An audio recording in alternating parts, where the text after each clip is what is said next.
அல்லாஹ்வை நம்பி இருக்கக்கூடியவர்களை அல்லாஹ் தஆலா என்ன செய்றான், முழுமையாக பாதுகாக்கிறான். அனஸ் நாயகம் ரலியல்லாஹு தஆலா அவர்களும் ஸல்லல்லாஹு அலைஹி வஸல்லம் அவர்களும் வந்துட்டு இருக்கிறாங்க. ஒரு கண்டறியாத பறவை, தயிரு நாமா, ஒரு கண்டறியாத பறவை மரத்தில் உட்கார்ந்துட்டு தன்னுடைய சொண்டால இப்படி இப்படி தடவுது. அனஸ், இந்த பறவை என்ன சொல்லுதுங்கிறது உங்களுக்கு தெரிகிறதா அப்படின்னு ரசூலுல்லாஹ் கேட்குறாங்க.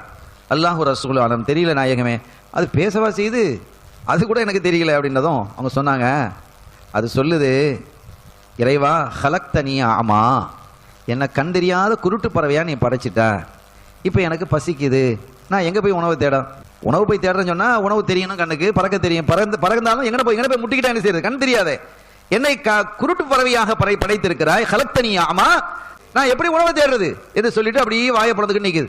ஒரு பெரிய வெட்டுக்கிளி வந்து அதனுடைய வாய்க்குள்ள வந்து தானே நுழையுது, நல்லா சாப்பிடுது, வயிறு நிறைஞ்சிருச்சு. இப்போ அது என்ன செய்யுது, சொண்டை வச்சு அப்படி தடவுது திருப்பி.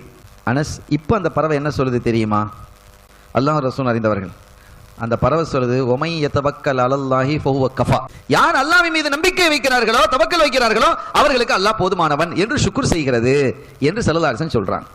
இப்போ ரப்புல் ஆலமீன் அல்லாஹ் மிகப்பெரிய கிஃபாயத்தானவன், போதுமானவன். அல்லாஹ் மீது அவ்வளவு தவக்கல் நம்ம என்ன செய்யணும், வைக்கணும்.